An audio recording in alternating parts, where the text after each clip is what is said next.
Welcome to the launch of the Circular Regions platform, a data-driven, mission-oriented solution for ecosystem transformation. Learn about how the core technology and methodology are supporting two regions in the Nordics, in Oslo in Norway, and the Umeå region of Sweden, by using digital solutions to develop a shared intelligence with dynamic data and new standards. Get a preview of the projects that are being implemented in regions and how they can be connected globally for supply chain transformation. And learn about how open standards and the development of a circular ontology can support data interoperability to connect communities of practice in cities, regions, with networks and clusters, as well as how you can optimize the use of EU funding by connecting projects. But most of all, learn how you can join and implement these solutions where your feet touch the ground. My name is Cynthia Reynolds, and I'm the initiator and systems architect of the Circular Regions platform. But first, let me cover a little housekeeping. If it's your first time on Hopin, you will see on your left of the stage the networking and the expo areas. Networking and expo booths open when the stage closes. When you click on networking, you will be randomly connected to another participant for a serendipitous connection, just like when you're in line for a coffee at a physical conference, something I think many of us miss given the times we're living in. In the expo booths, you can learn about a variety of circular initiatives, both about the platform, but also a showcase from Umeå in Sweden, where you can meet representatives from the city, meet the people walking the walk with circular business models, and connect to learn more. On your right, you can see the chat. There is one for the main event or for the stage that you're looking at. You can also see who else is here, request a video chat with them, or connect and even schedule a meeting when the booths close. Meetings can include up to 4 people. So make sure you update your profile and let everyone find you, and make sure to connect on social media. But for now, without further ado, an introduction to Circular Regions. Circular Regions is a platform to bridge top-down and bottom-up circular economy. And the way that we operate is that we are place-based. We connect the urban and rural communities across regions. We are multi-stakeholder, bringing together all of the stakeholders for a quintuple helix innovation, working across all of the sectors. And we're mission-oriented, empowering individuals and organizations, but we're also data-driven with dynamic data and scalable systems. And we operate in regions. We started out in Oslo, and we also are now working in the Umeå region. And we're built to be able to scale so that we can go into any new region that wants to be able to work with us. And the way that we do this is that we support regional hubs and ecosystems as communities of practice via a growing network of systems entrepreneurs. The concept of a systems entrepreneur goes back to the Skoll Foundation and the Rockefeller Foundation. These are the individuals in our communities who are circular economy experts who have a great connection with the city. They often have a framework agreement, being able to provide consulting to them. They also work with a lot of industry and small businesses, the startup scene, to be able to provide them insight into the circular economy. And they often know all of the people working at the grassroots level. These systems entrepreneurs help bring together the entire ecosystem in a region, and they are vital.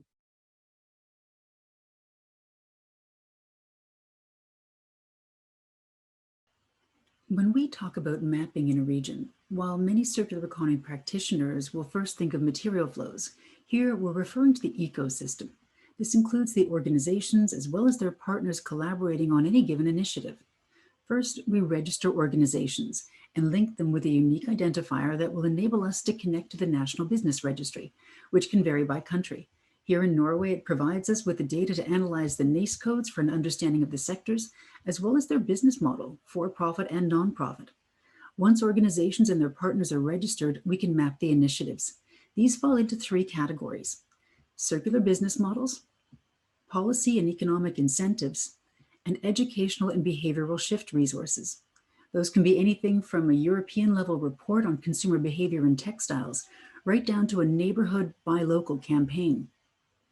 For each of these initiatives, we cover a rather extensive set of data points, and wherever possible, match them to existing best practice frameworks, such that our data works as a puzzle piece connecting existing research. The data points include location data, both geolocation for mapping, as well as the location context. Is it rural or urban? as we know that many initiatives cannot be simply replicated due to local context. And this helps us understand what can be done in the spaces between the cities that compose any economic region. We also identify the scope of an initiative, whether it's hyperlocal neighborhood level to a regional, national, or global scope. We identify the timeline and the status. Is this an active solution? Is it on hold? Is it planned? Is it concluded? And if it's concluded, was it because it failed? Because we can learn a lot from that. Or was it a time-limited project? We identify the milestones from when it started and forward. We provide a description both in English and the local language, and we can support almost any language. We break down the facet of the circular economy. Is this procurement, reuse, social enterprise, the built environment, agriculture, food and drink, plastic, mobility, repair, and more? We identify the stakeholders and whether this is operating at the micro, meso, or macro level. Which of the United Nations Sustainable Development Goals does it support? Because we have data that clearly shows that circular initiatives are supporting them all. We identify the positive economic, environmental, and social impact. This includes data points on improved well-being, increased inclusion, and even increased emergency preparedness. We identify which parts of the life cycle it relates to, whether it's the materials phase, design, production and distribution, consumption or stock, or the waste phase, ready to get back into the loop, covering many aspects, including enhanced traceability, design for disassembly, digitalization and online platforms, local production and reuse of materials. This framework first popped up on my radar in a European Environment Agency textiles report in 2019, and I'm thrilled to see that the recent EEA release of a report worth reading called A Framework for Enabling Circular Business Models in Europe has just been released. All of our data and case studies fit directly on the framework, and we look forward to finding new ways to share the data to speed the transition to a circular economy. We established the business model, whether it's business to business, government to consumer, business to government. What is the business model detail? Is this rental, membership, sharing, and what product categories does it relate to? One of the most unique data points that we implement is the societal readiness level. Because in order for any circular initiative to be successful, it must be technically feasible, economically viable, environmentally sound, but it also has to be socially acceptable. Societies must be able to integrate these innovations as part of their daily lives, and therefore the social acceptability becomes vital in achieving systemic change and societal transformation. Levels 1 through 3 represent the early stages in a project, including identifying relevant stakeholders and how to include them, such as the end users, the right communities, etc. Levels 4 through 6 represent the actual solutions and testing in the relevant context in cooperation with relevant stakeholders, while keeping a focus on impact and society's readiness for the solution.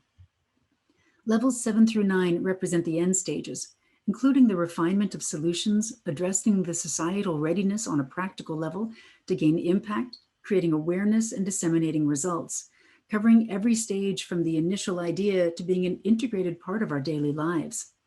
We cover the barriers and enablers from a social, market, regulatory, cultural, and technological standpoint. The technology being used, where applicable, is this artificial intelligence, robotics, sensors, distributed ledger tech, as well as the technology readiness levels in their license. And we include what other data the initiative is collecting related to positive or negative impact, consumption, waste, repair, utilization, motivations, and other aspects, and identify how smart that data is. Is it used to describe what happens, to diagnose why it happens, to discover what could happen, even predict what will happen, and ideally be able to prescribe how we can make it happen? We identify certification, secondary materials both in and out, the linkages to the bioeconomy, and the European Green Deal's key product value chains.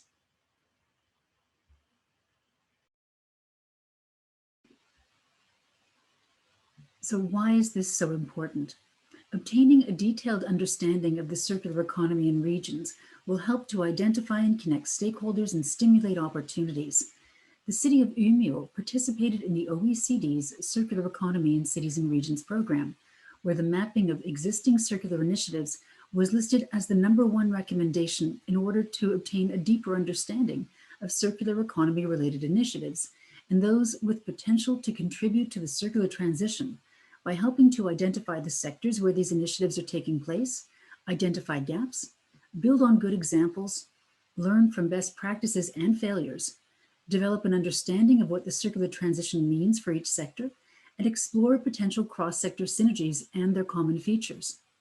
This will support the development of tools to be used as resources for policymakers, locally, regionally, and nationally, with data on impacts, barriers, and enablers, support industry and SMEs looking for partners for innovative new solutions and identification of new business opportunities. It'll provide added value to networks and clusters and industrial parks to unlock opportunities for their members, support public officials working toward the United Nations Sustainable Development Goals. It'll give research and academia working on circular and carbon neutral business models data for a better understanding. It enables NGOs to network and replicate identified impactful solutions, and for citizens to be able to support social equity, well-being, reduced material consumption, and responsible production.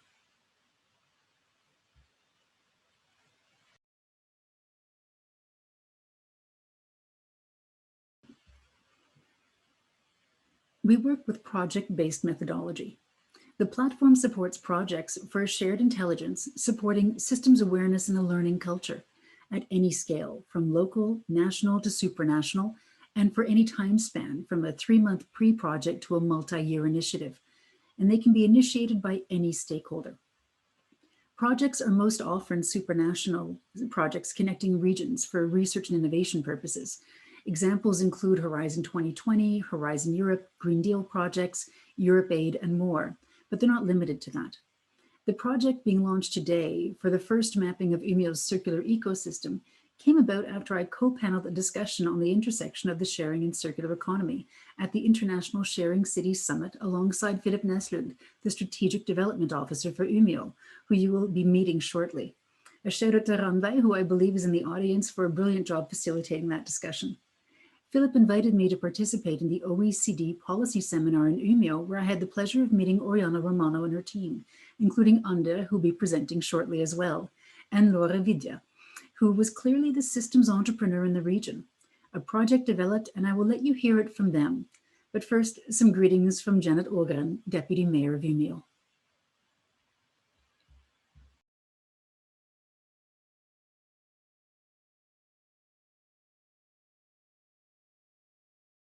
Hello, here are some greetings from Umeå. My name is Janet Ågren and I'm Deputy Mayor in the city of Umeå, and I'm very excited about the launching of this platform, and I hope it will contribute to the shift towards a more sustainable society. From Umeå, we are very happy to be sharing our experiences. We know all about the importance of benchmarking and networking, and since making our commitment to becoming a climate neutral city by 2030, we ourselves has been greatly helped by the OECD program for circular economy. Through it, we have been able to compare and learn from other European cities. We are also learning from other networks, such as the Ellen MacArthur Foundation, and through the Swedish Strategic Innovation Program, Viable Cities. You will get to hear from our speakers today what we have learned from our participation in the OECD program and other programs. And we are now examining our building sector, property management, public procurement, and how we do business to help develop a circular economy and foster a sustainable culture. And this is part of our larger goal of growing in an economically, ecologically, and socially sustainable way, as set out in the SDGs. We also believe that change must come from the citizens, and the speaker will tell you more about our work with citizens' participation and how we plan the city to meet the citizens' needs. It has been clear to us as we take part in these programs and networks and learn from our citizens the importance of knowledge sharing as we work towards a more sustainable society, and hopefully this platform will be a step closer towards that society.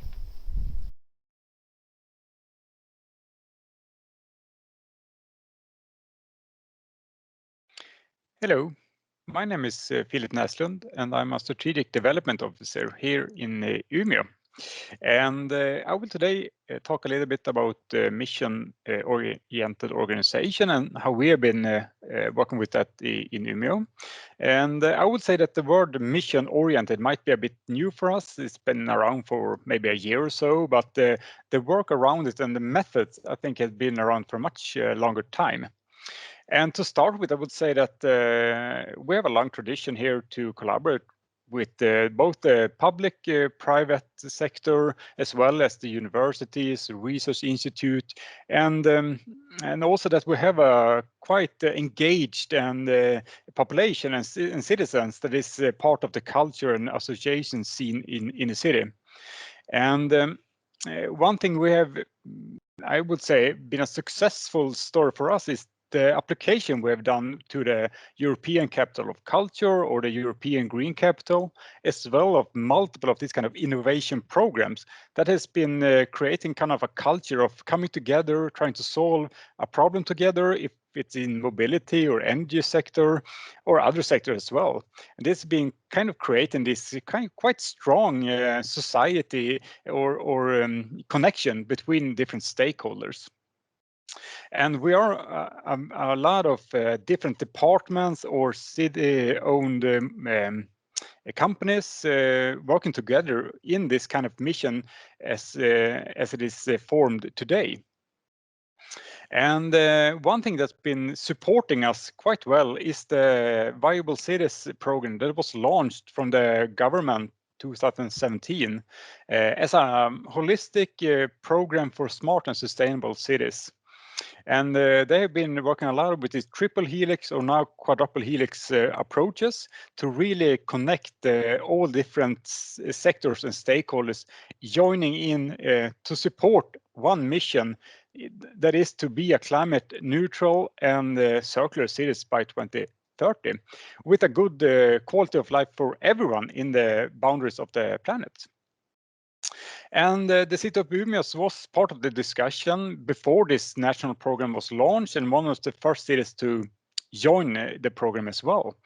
And I think within this kind of approach of really bringing together those kind of the public sector with the municipality, but also the university and businesses, as well as NGOs or civic organizations, has created kind of an interesting dynamic. And we are now focusing a lot with our goal of being a climate neutral city in the next 10 years. And through this collaboration, we try to find new solutions and maybe open up a bit of structure to really have an innovation and innovative way of working. And all to support, of course, the transition towards the Paris Agreement and also the SDGs that we have all signed up to achieve. And the recent years, I think one of the interesting things that's been happening is the development of the Swedish Climate City Contract. And Umeå, as together with 8 other cities in Sweden, was the first to sign this new form of contracts. And this is a collaboration or mechanism between the national agencies and also the government, and to support us on the local level to really enhance the transition. And we are developing this as it goes. It's quite new still. So this was the first version that we signed last year, and we will continue to develop this throughout the years. And this is also to support funding mechanism and also regulatory and networking possibilities on a national and then also a European scale. And I really think that the importance of working with a mission is that you will gather around one common goal in your local context. So that is also the mechanism behind the Climate City Contract. We are providing what the city is aiming for, the climate neutral goal, for example, and then we are trying to find angles that fits together and makes this co-benefits for the also supporting social sustainability, gender equality, and other really important topics. So the city and the society is growing in a sustainable way, and you find these benefits for different stakeholders. So that's, I think, is why we are trying to build this kind of stronger and stronger mechanism for mission-oriented approaches. And we are not there yet. We are not done. We will continue to enhance the collaboration on a local context to really make a kind of this innovation team or kind of coming together in new formal structures that we have seen around Europe that is starting to develop, where you find this kind of collaboration and common kind of common goals and commitments towards each other, so we really can make the transition needed. And we are really aiming that with a local and national partnership, together with a strong European and also, of course, a Nordic partnership, we will make this transition happen in the next 10 years. So that, I think, is all for me now. If you're interested, please get in contact with us and we will discuss this further. Thank you very much.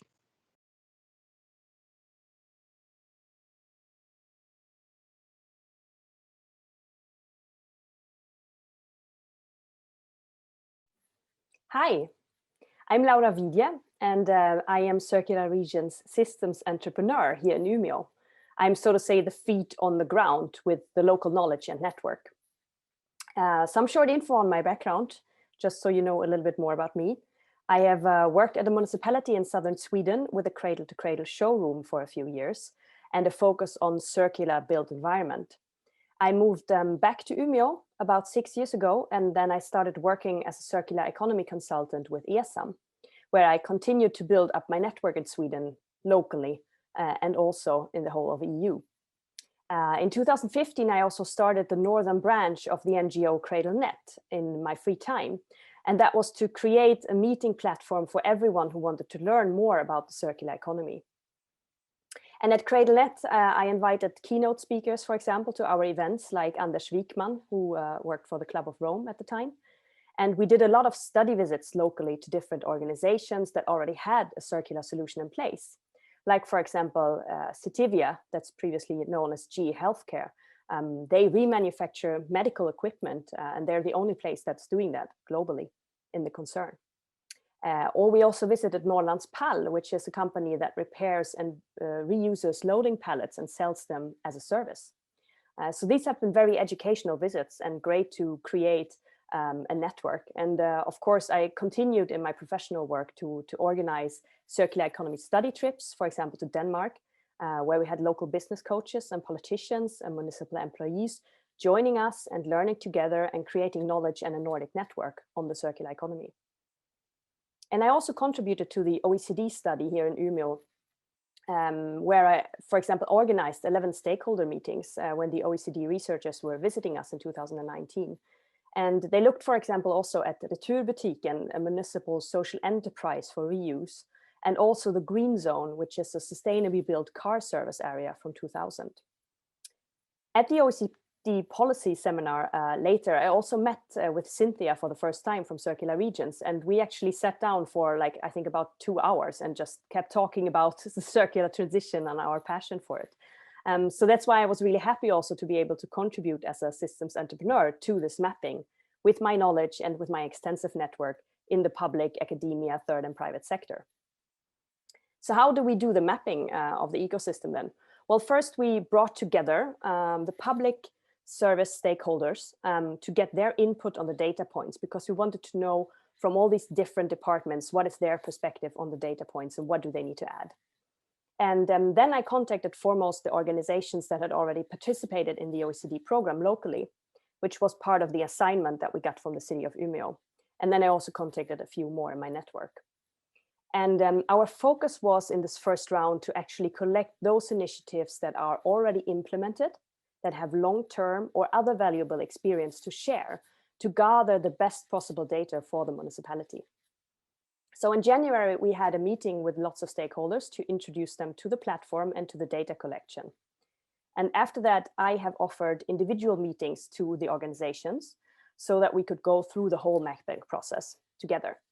And I think that has been very beneficial as the whole process for many of them, because I got the feedback that a lot of people learned new things during this mapping. For example, the social societal readiness levels. That's new for me as well. And all the different stages of the business models, of course, and the policy options, and also the connections to the SDGs.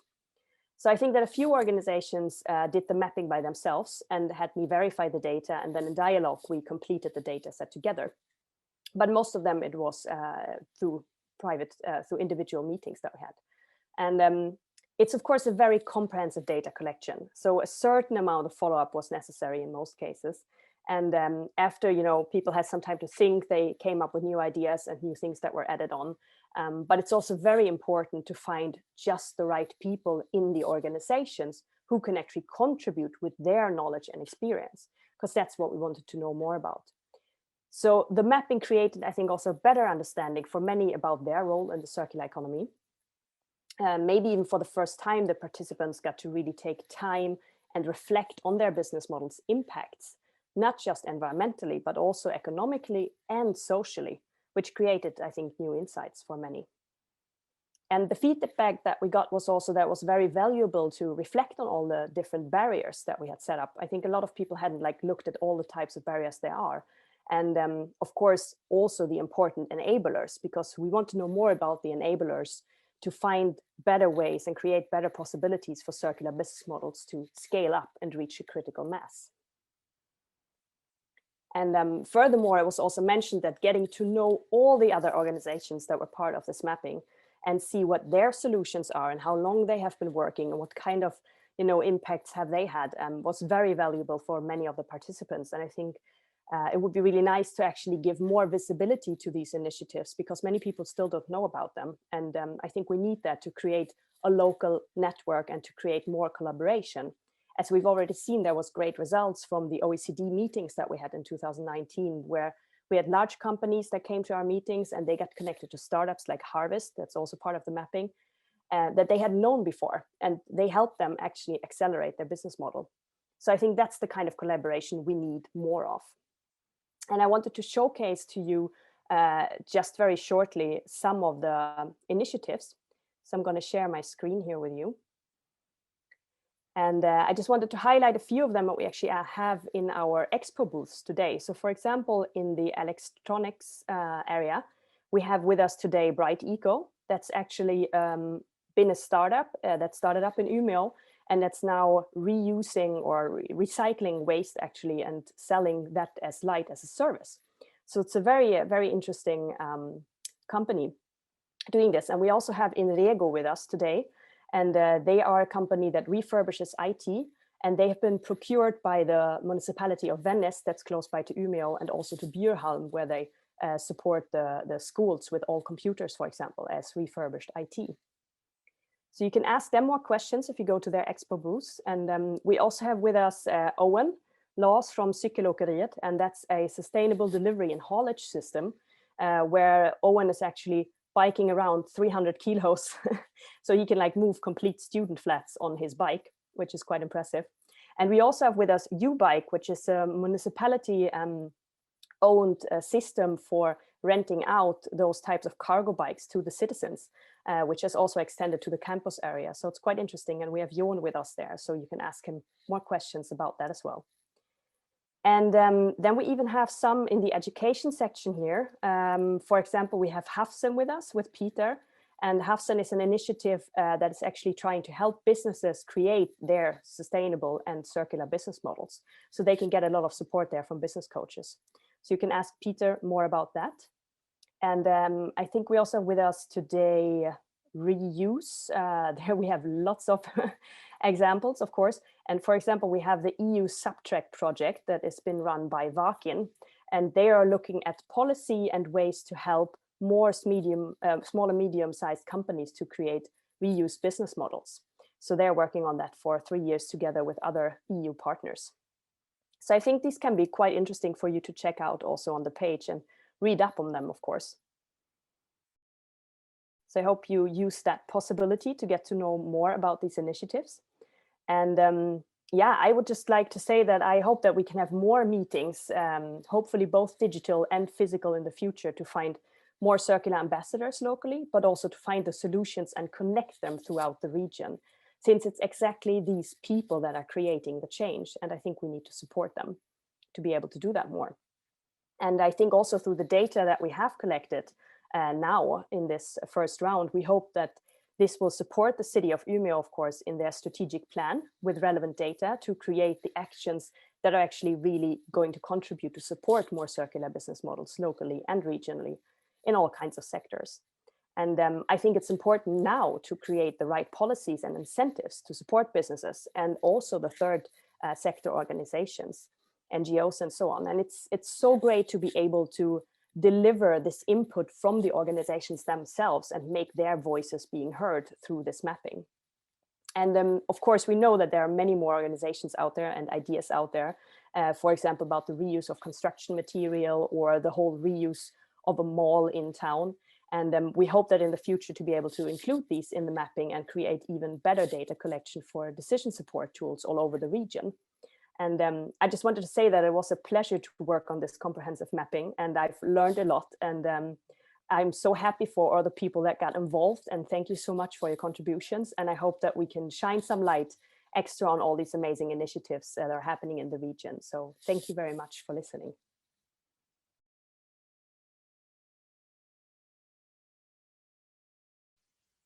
Thank you very much for having me today.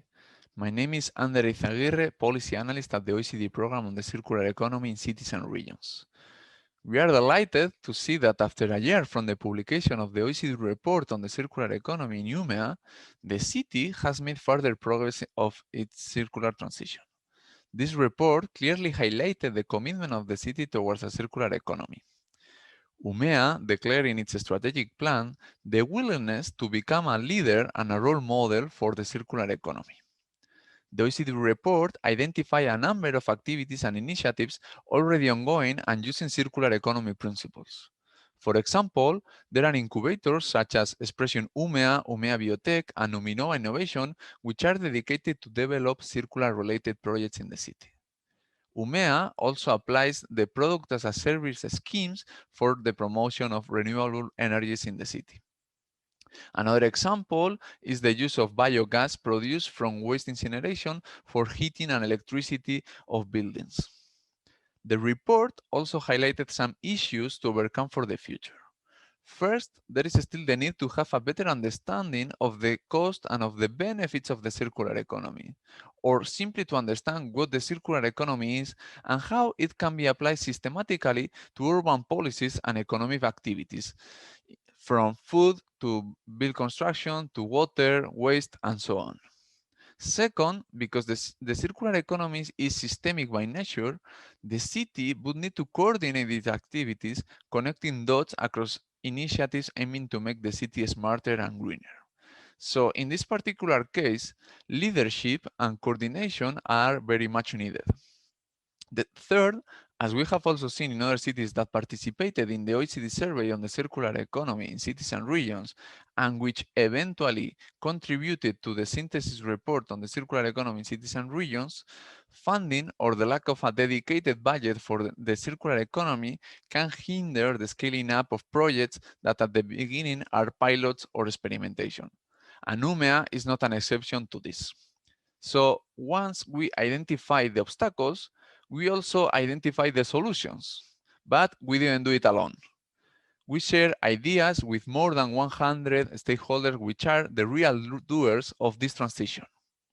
Umeå can become a promoter, a facilitator, and an enabler for the circular economy. As promoter, Umeå can, for example, link the circular economy with existing long-term plans and at national and subnational level, such as the strategic plan and the Umeå Smart City initiative. And the city can also work on the design and on the implementation of a circular economy strategy at the local level. As a facilitator, Umeå can enhance dialogues with the Västerbotten region and the Swedish government on the circular economy, as well as with the business sector. This can be done by creating, for example, permanent working groups, signing agreements, and carrying out joint actions, among others. Finally, Umeå can enable the necessary governance and economic conditions to make the circular economy happen. This could be done, for example, by implementing public procurement that include circular economy principles and fostering capacity building for the circular economy by, for example, developing targeted training courses with the university. Before concluding, allow me to congratulate on behalf of the OECD program on the circular economy in cities and regions to the initiatives by the Circular Region, Circular Oslo, consisting in mapping circular initiatives taking place in Umeå, which is a concrete follow-up of one of the OECD policy recommendations. We are currently working with the city of Granada in Spain, the city of Glasgow in the United Kingdom, and the government of Ireland, and we look forward to keep supporting cities and regions in the transition towards a circular economy to promote, to facilitate, and to enable the circular transition. And we do believe that Umeå will be a case of inspiration for many other cities. This transition will be all more relevant in the aftermath of the COVID-19 crisis, as the pandemic forced us to adapt our daily lives in ways we would not have imagined before, and can inspire lasting behavioral shift to make cities more resilient and circular. So thank you very much for your attention.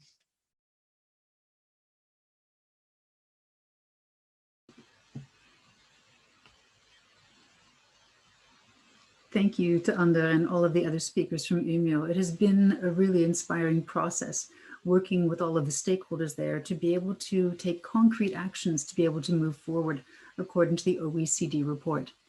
We're going to take a quick 5-minute break right now.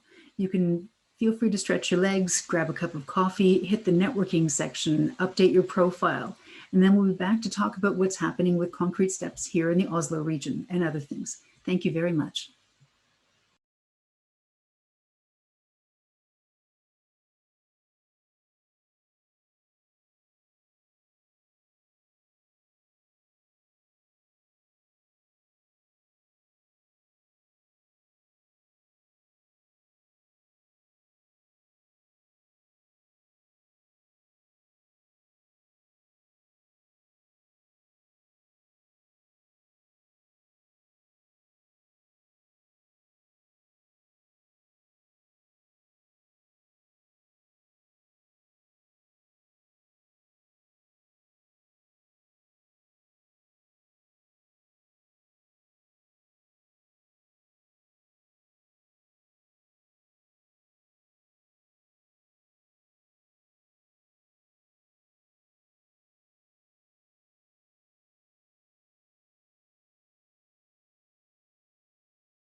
Umeå is a very forward-thinking city and region, but a mandate and funding from the city to map initiatives, while incredibly important, is not the only way to kickstart the ecosystem in a region.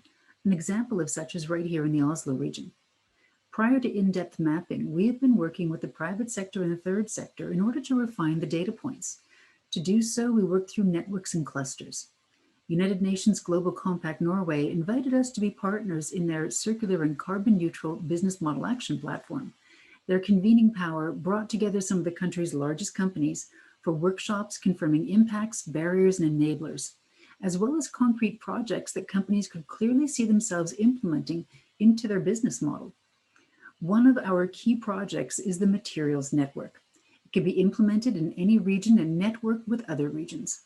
In Umeå, in collaboration with Umeå School of Business, Economics and Statistics, students produced a report to provide strategic suggestions to ensure mass adoption of a network for secondary materials marketplaces. The report analyzes the possibilities for a circular economy by dividing stakeholders in the region into clusters. The need to communicate the financial benefits of joining a materials network to present to the stakeholders by identifying and gathering information regarding policies and financial forecasts. The policies refer to taxation and environmental requirements that may be a source to lower costs. The financial forecasts refer to information regarding cost savings and alternative revenue sources that are relevant for the specific actor that is being approached. From a regional perspective, they also cited the need to include Vasa, Finland in the network as a cross-border region for critical mass. But this is just one example of how we can work with academia. We have also been invited by the university to present the broader mapping methodology to illustrate how all of their sustainability and innovation projects can be connected by shared data. Feel free to post in the chat if you're looking to connect with either the students or the university. I have seen on the list a few of the attendees that there are a few representatives here now. Meanwhile, here in the Oslo region, the network is already in development, not only through members of United Nations Global Compact Norway, but also through other networks such as the Norwegian Center of Circular Economy, who've had a focus on materials for some time now. Through collaboration across networks and clusters, we're identifying the supply and demand in the region. Please welcome Natalia Matheson of the Norwegian Center of Circular Economy to share her insight.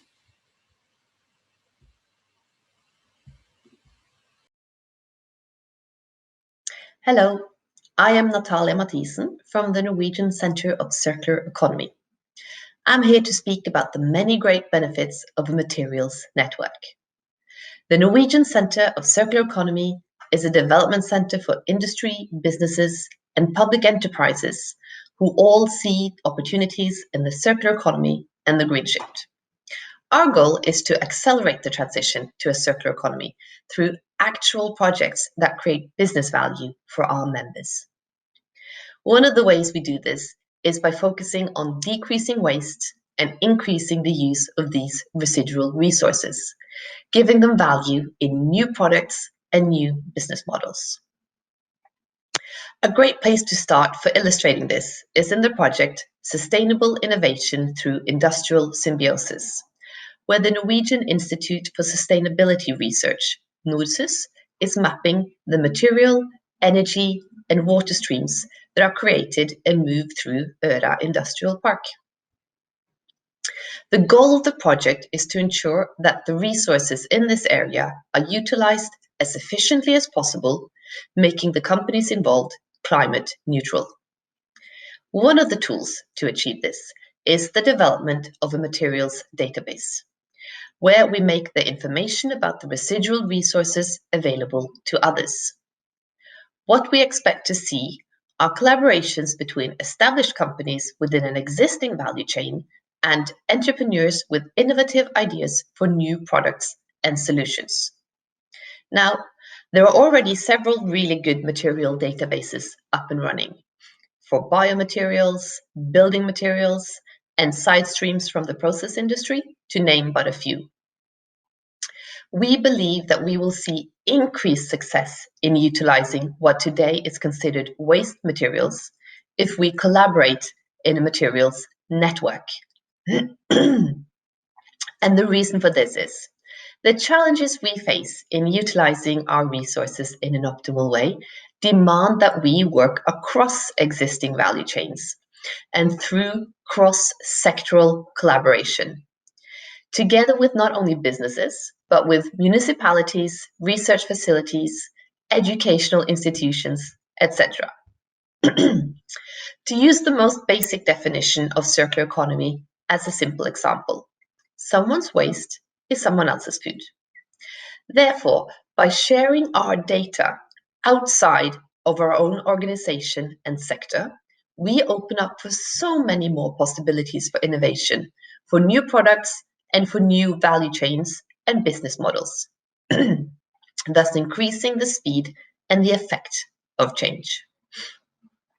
Just imagine what the students at the local university, together with the municipal waste authorities and one of the cornerstone businesses, could come up with together with access to all this information.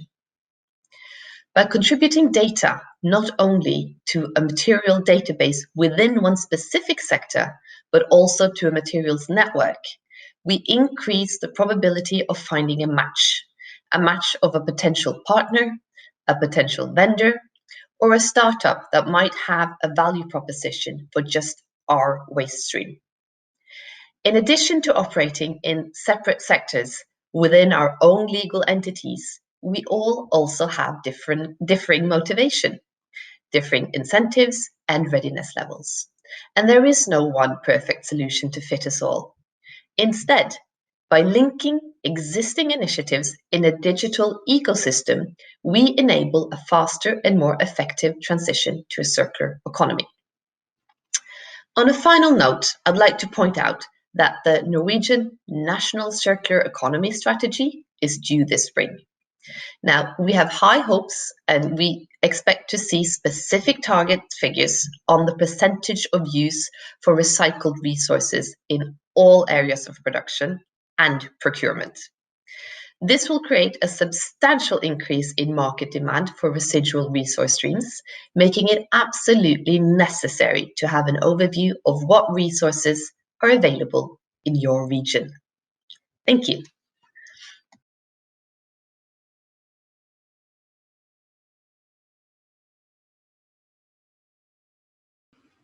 So what is the Materials Network? It is one of the digital platforms that we can implement in any region and network those regions. And we do this by connecting the ecosystems, increasing operational efficiency, connecting industry and logistics hubs in short supply chains through practical, effective, and accessible tools. We build collaborative networks across sectors through platforms and ecosystems that enable increased collaboration.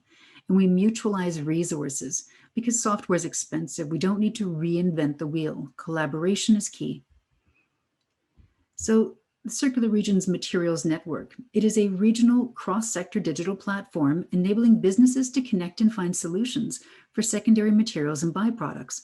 The platform aims to create an innovative cross-sector ecosystem as a collaborative network where one organization's waste becomes another organization's resource, generating new business opportunities and job creation.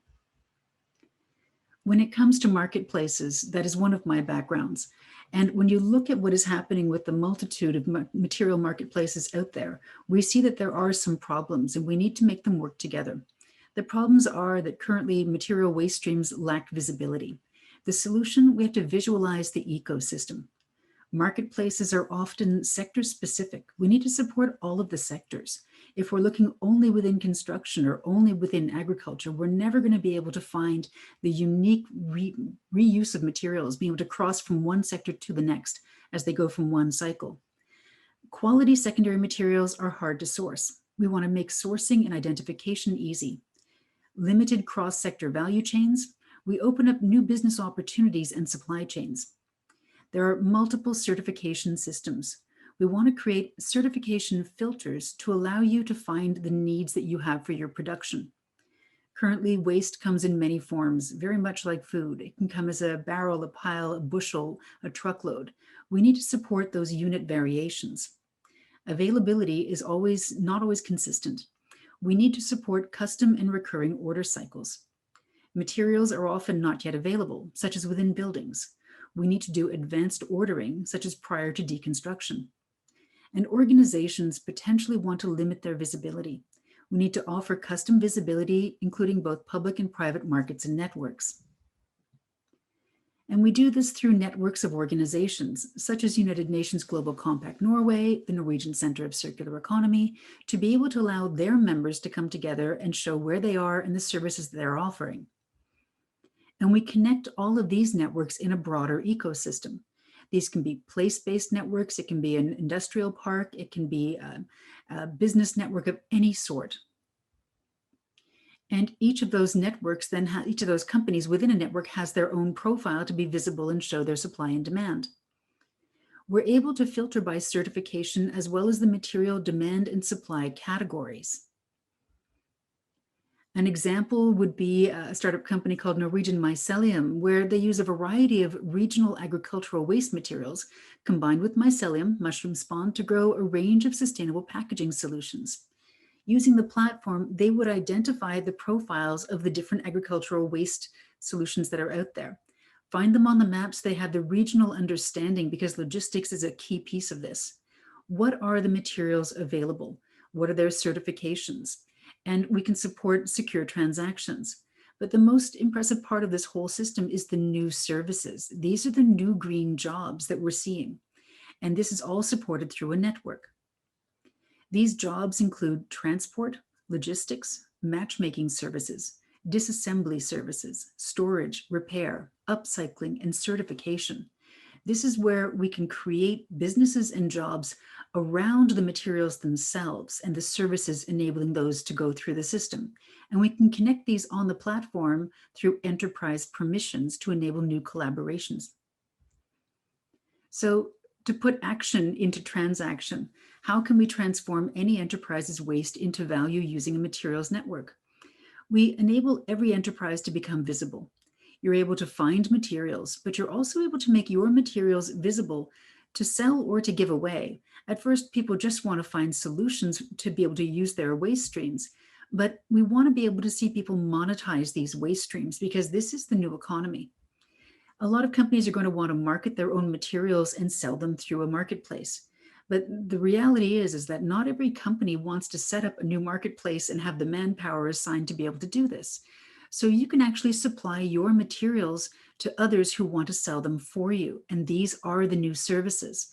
We can enable companies to start or expand a business in a materials market by selling their own materials and or that of others, as well as offering these additional services. We need to move to a service economy.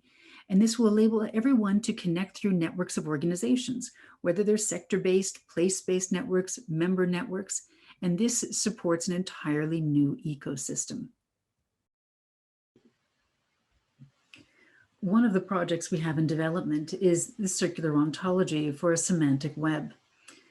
Currently, significant resources are being utilized for Horizon 2020, the Green Deal, to develop projects, initiatives, and reports that collectively understand individual case studies, but they lack a common vocabulary. This data remains useless as it is often in an analog or a static digital format, such as report PDFs, static websites. None of these projects are talking to each other and building upon each other. Digitalization offers multiple opportunities. By developing an ontology that not only enables both human readable and machine readable formats, we can support machine learning algorithms to better understand and analyze the data and optimize the utilization of these resources for better policy development and investments for both public and private resources. This can speed the transition from no more to not yet. New services and offerings need a shared vocabulary, both to support the development of new services and the standardization of impact reporting, as well as interoperability across all sectors. Investments can be better utilized through research and innovation programs or via impact investing, such as supported by dashboards, benchmarking, and new metrics. A common international understanding is required. Therefore, the incorporation of a system for scaling a multilingual thesaurus linked to the metadata can help break down cultural barriers, enabling us to listen, link, and learn. And this is about interoperability. Using all of the projects and the data that are being developed, how can we get them out of being context-bound information solutions to empower networks of multi-stakeholder communities. Currently, various websites and platforms prevent the mutualization and development of services. Each application develops one database, leading to inefficiencies. We can link across websites with the use of semantic web standards to enable us to move from compatibility of data to interoperability of data. And that empowers ecosystem networks of communities. And this allows us to allow all of these open protocols and standards to be utilized by any city, region, network, project, hub, hotspot, or cluster. And this will empower all of their communities at the same time. The circular ontology for the Semantic Web project is quite a heavy data forward-looking project. But I know that there are quite a few people out there interested in this project, quite a few organizations who would like to join. I've had some really fantastic conversations with people, including Søren, if you're here. I'd love to say, how can we look at working on this together? You can take a look on the website and learn more about the project, and you can fill in the partnering form to be able to understand how we can work on this together.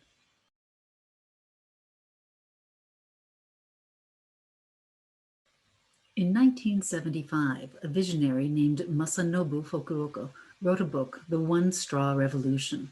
He was a farmer and philosopher who foresaw the problems that we face today. It was clear to him that the industrialization and the seeming progress of the last half century was misguided, and yet only now is the rest of the world truly understanding what was so evident to him. The answers are clear. We know what we need to do.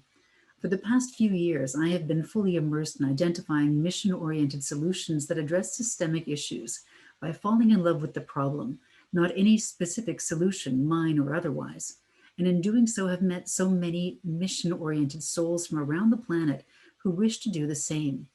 What has emerged is an understanding that not only are the problems we face today, socially, environmentally, and economically, directly connected to the extractive forces of industrialization, globalization, and the consumer mindset, and a lack of connection to our community environment, but the biggest challenges that we face are the limiting factors that prevent the unusual suspects to break through, due to the barriers created by the powers that be.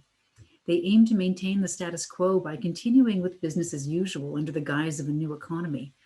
They simply talk the talk versus walk the walk when speaking of collaboration, largely due to their business models. And at the end of the day, most of us have realized that it's often more who you know than what you know when it comes to playing that game. As Buckminster Fuller famously said, you never change something by fighting the existing reality. To change something, build a new model that makes the existing model obsolete. And that is what our growing team is doing. At a time when cross-sector multi-stakeholder partnerships are the key to enabling new value networks supporting operational efficiency and the mutualization of resources, the primary factor for ecosystem transformation will be network governance and transparency. They are the foundation upon which we can identify shared missions, clarify roles, delineate value exchanges, as well as define decision-making processes. So we have a clear understanding of how and by whom decisions are being made, especially if under the pretense of doing so for the greater good. In order for us to go from no more to not yet, supporting mission-oriented ecosystem transformation, we need to find solutions that create the future of markets. This requires a systemic shift, and it needs to be regenerative by design. Professor Jacqueline Kramer of the Amsterdam Economic Board's recent book, How Network Governance Powers the Circular Economy, is a fantastic resource outlining the variances between public governance and network governance. I had the chance to discuss many of these aspects with Professor Kramer, including how we use the concept of systems entrepreneurs as transition brokers, and how we need to create a systems awareness and a learning culture through a shared intelligence. Systems entrepreneurs understand that increasingly complex global challenges cannot be resolved in isolation. They believe that solving 21st century challenges requires strategies with innovation at the core. They look beyond sector and institutional boundaries for potential answers, and they draw on best-of-class tools, theories, and lessons to understand how to innovate in complex systems. Regenerative business models that support local value creation are core to our mission, and funding systems entrepreneurs is of paramount importance. Network governance tools have been on our agenda since we started developing the partnership methodology and toolkit for collaboration that we released in 2019. You can find it on our website and learn more in the expo booth. We use this as our baseline combined with some digital tools for the development of any new project that we embark upon. It enables us to understand what any organization brings to a partnership, as well as what they aim to gain from collaboration. We look forward to releasing new tools and are always open to co-creating them with others, because we're all about collaboration in the true sense of the word. Recently, we have been invited to participate in the leadership groups at the European Circular Economy Stakeholder Platform. And after meeting with the Secretariat to present the platform, they have initiated a call for partners to help us to scale throughout networks in Europe. So with this, I present our call to action. Margaret Mead's famous quote, "Never doubt that a small group of thoughtful, committed citizens can change the world. Indeed, it is the only thing that ever has," is one of our inspirations. We are a small group and we want you to join us. So if you represent a city or region, collaborate with us to map your circular initiatives and connect your regional ecosystem to join projects in a global network. If you represent a circular hub, hotspot, network, or cluster, we can help you to map best practice with a shared intelligence, bringing additional value to your members and participate in the community of practice through our projects. If you are in research or academia, identify research opportunities for collaboration for projects connecting data at local, regional, and international scales. And businesses, both for-profit and non-profit organizations, join regional hubs and participate in the ecosystem. Circular Regions is an initiative of Locals.global, a registered Norwegian nonprofit organization whose mission is to create projects that support positive social, economic, and environmental impact. If you would like to look at philanthropic partnership to scale our joint impact, contact me. Strategic partnerships from the public, private, and third sector are instrumental in accelerating the impact for ongoing projects, as well as the establishment of new projects that can range from local to global in scale. And we seek in-kind partners that offer pro bono services such as software services, legal advice, strategic guidance, communication services, media partners, and more.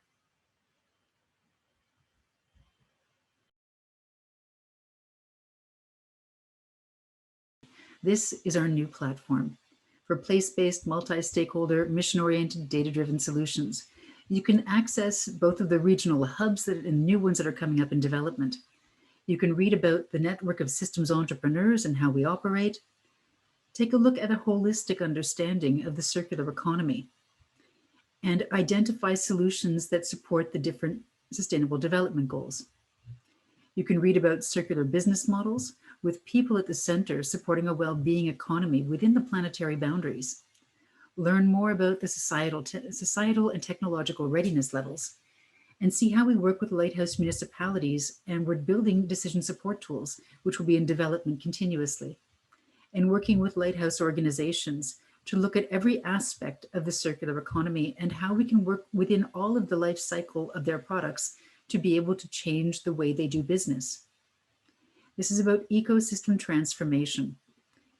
When you go into the local hubs, you'll be able to learn more about what's happening in that region, understand more of the type of region, identify circular ambassadors, read more about the regional timeline and what brought them there, and include a dynamic showcase so you can understand what is happening based on your own unique interests. We are also developing tools to be able to take this data and identify it in new ways so we can support public and private circular procurement for businesses. How can you identify what's happening in your local community or region to identify new products and services? For individuals, what are the products and services and educational solutions enabling sustainable lifestyles? You're also able to go in and take a look at what's happening in the Oslo region, where you're able to look at some of the case studies. And when we talk about a case study, we're talking about a dynamic case study that identifies all of these data points. You're able to identify which of the SDGs does it support, where is it located, get a link into it. And for those who register, you're able to add it to your favorites.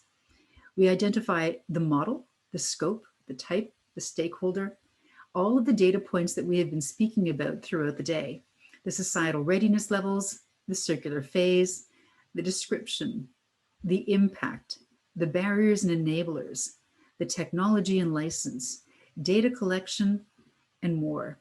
And these data points are dynamic. You will be able to click on one to understand what else is supporting that data point. Not only can we supply this from the SDGs, we can also identify best practice by business model.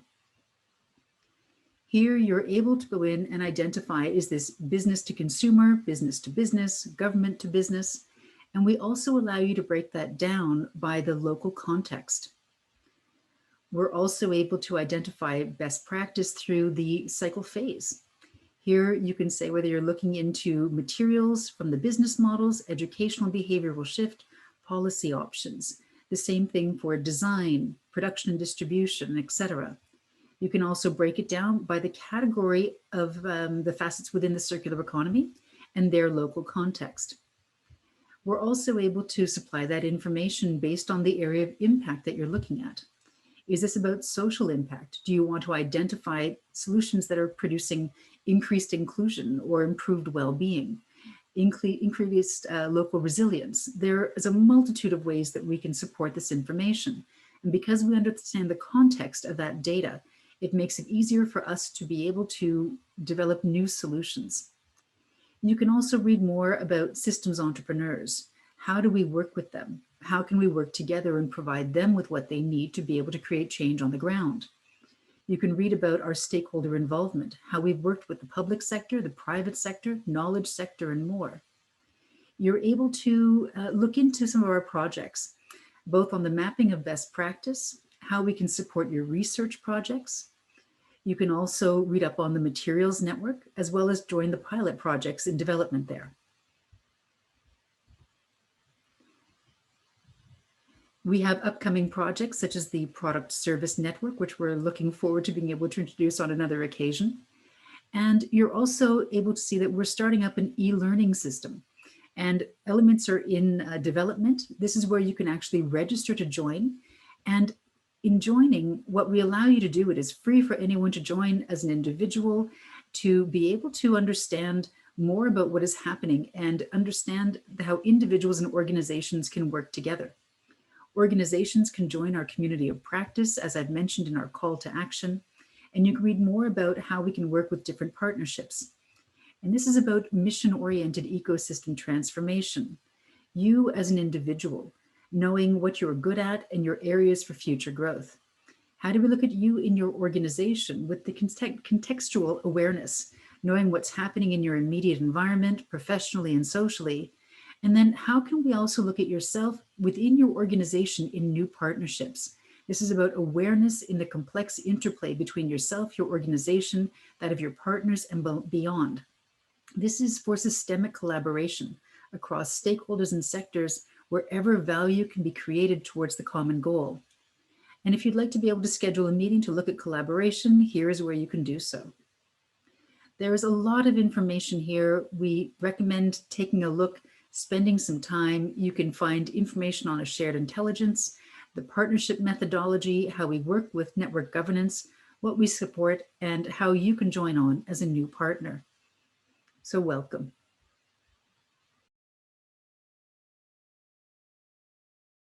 For now, I'd like to thank you all for being here, and thank you to our speakers. And I welcome you all to join the Expo booths now, to meet the people walking the walk, a fantastic showcase of public and private initiatives from Umeå, Sweden. Enjoy.